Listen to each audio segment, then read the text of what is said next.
Assalamualaikum warahmatullahi wabarakatuh. Perkenalkan, saya Zaki Raihan Nugraha dengan NIM 132240062 dari kelas K62 Bahasa Indonesia. Di sini saya akan menjelaskan mengenai laporan dari hasil karya saya dan teman-teman saya dengan judul implementasi IoT untuk monitoring dan pengendalian konsumsi energi di Gedung Labtek 5 Kampus Ganesha. Nah, latar belakang yang kami pilih mengenai tantangan efisiensi energi. Seperti yang kita ketahui bahwa peningkatan konsumsi energi global ini adalah isu yang mendesak. Kalau kita gali ke Indonesia, konsumsi energi Indonesia ini mencapai 909,24 juta BOE pada tahun 2021. Ini menunjukkan pentingnya efisiensi energi. Kalau kita gali lebih dalam ke Gedung Labtek 5 ITB, indeks konsumsi energi atau IKE tahun 2021 ini menyentuh angka 38,01 kWh per meter kuadrat setiap tahunnya. Ini masih jauh dari kata efisien. Oleh karena itu, kami mengembangkan sistem monitoring dan pengendalian energi berbasis IoT sebagai solusinya. Yang pertama, kemudian untuk tujuan. Yang pertama, menganalisis pola konsumsi energi di Gedung Labtek 5. Merancang sistem monitoring dan pengendalian energi berbasis IoT, mengimplementasikan sistem IoT untuk pemantauan secara real time, mengevaluasi efektivitas sistem dalam meningkatkan efisiensi energi, serta memberikan rekomendasi strategis untuk efisiensi energi di gedung universitas. Kemudian untuk metode pengumpulan data. Metode yang kami gunakan ini melibatkan observasi langsung di Gedung Labtek 5 untuk menentukan lokasi yang paling cocok untuk pemasangan sistem IoT ini. Kami juga melakukan wawancara dengan pengelola gedung untuk mengumpulkan data dan informasi yang penting, terutama data subjektifnya. Kemudian untuk lokasi studi kasus, seperti yang sudah disebutkan pada judul tadi, kami menggunakan Gedung Labtek 5 Kampus Ganesha. Ini adalah gedung utama STAY dengan luas 9.685,75 meter persegi yang fungsinya sebagai kelas, lab, dan ruang dosen. Konsumsi energi gedung ini tergolong tinggi karena melibatkan fungsi pencahayaan, AC, dan alat-alat laboratorium. IKE 2021 dari gedung ini adalah 38,01 kWh per meter persegi setiap tahunnya. Ini belum efisien sehingga cocok untuk implementasi IoT dan pemantauan secara real time.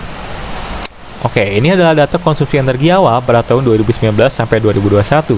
Pada tahun 2019, konsumsi energi per tahunnya adalah 581.000 kWh, pada tahun 2020 493.000 kWh, dan 2021 369.000 kWh. Kalau kita lihat ini pada setiap tahunnya dari tahun 2020, 2019, 2020, dan 2021 dia mengalami penurunan. Ini akibat dari adanya wabah virus COVID-19 dari 6 sampai 4 tahun lalu. Kemudian untuk rancangan arsitektur sistem IoT. Yang pertama adalah lapisan persepsi. Ini adalah fondasi dari sistem IoT. Dia akan berinteraksi langsung dengan lingkungan fisik. Pada lapisan ini dia melibatkan komponen, sensor, aktuator, dan mikrokontroller. Kemudian untuk lapisan jaringan, dia adalah lapisan yang tujuannya untuk transmisikan data yang dikumpulkan oleh lapisan persepsi ke sistem pusat yang akan diproses lebih lanjut. Komponen yang masuk ke sini adalah gateway, MQTT, atau LoRaWAN. Kemudian untuk lapisan pemrosesan, ini adalah lapisan yang merupakan pusat kecerdasan dari sistem IoT. Ini adalah tempat di mana data diubah menjadi informasi yang dapat ditindaklanjuti. Komponen yang meliputi jaringan ini adalah Cloud IoT, InfluxDB, dan mesin aturan. Kemudian yang terakhir adalah lapisan aplikasi. Ini adalah lapisan yang berinteraksi langsung dengan user atau pengguna yang implementasinya berupa penyajian data, konsumsi energi, dan sistem notifikasi. Komponen yang berhubungan dengan lapisan ini adalah dashboard dari Grafana, sistem notifikasi, dan UI kendali. Berikut adalah alur sistem monitoring dan pengendalian energi. Oke, jadi untuk alurnya itu yang pertama dari tahap akuisisi data. Sensor di panel distribusi ini mengirimkan data energi. Lanjut ke tahap transmisi data. Mikrokontroller ini dia mengirimkan data ke pusat via jaringan nirkabel.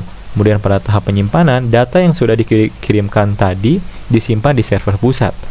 Kemudian pada tahap terakhir di visualisasi, data yang ada di server pusat diakses dan kemudian si web menampilkan grafik dan tabel konsumsi. Tujuannya untuk pemantauan secara real time.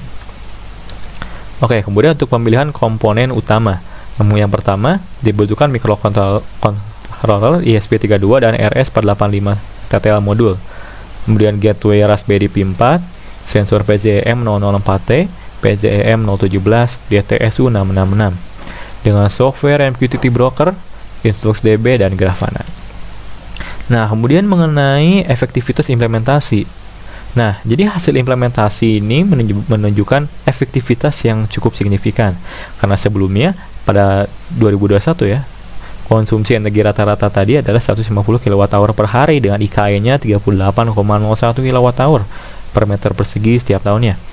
Nah, setelah diimplementasikan, konsumsinya turun nih, jadi sekitar 100 kWh per hari dengan penghematan sekitar 33,3%.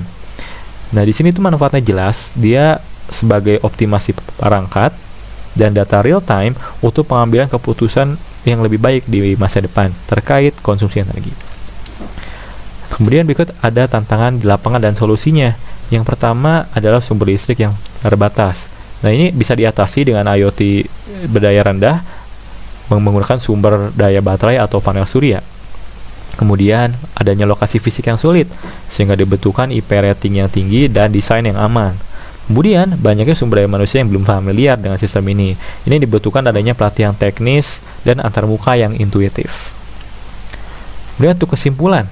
Nah, sebagai kesimpulan, jadi sistem IoT ini terbukti sangat efektif ya dalam meningkatkan konsumsi energi hingga 33,3%. Nah, sistem ini efektif secara teknis dan operasional ekonomis serta mudah direplikasi dan diintegrasikan. Nah, setelah itu si pemantauannya ini yang melalui dashboard menjadi lebih mudah sehingga membuka peluang besar untuk pengembangan bangunan cerdas atau smart building berkelanjutan. Kemudian saran untuk pengembangan lebih lanjut. Oke, yang pertama untuk saran yang bisa dilakukan adalah yang pertama adanya studi perilaku pengguna. Kemudian dokumentasi dan standarisasi sistem, integrasi dengan BMS untuk skalabilitas serta adanya fitur otomatisasi berbasis AI yang lebih adaptif. Sekian dari saya.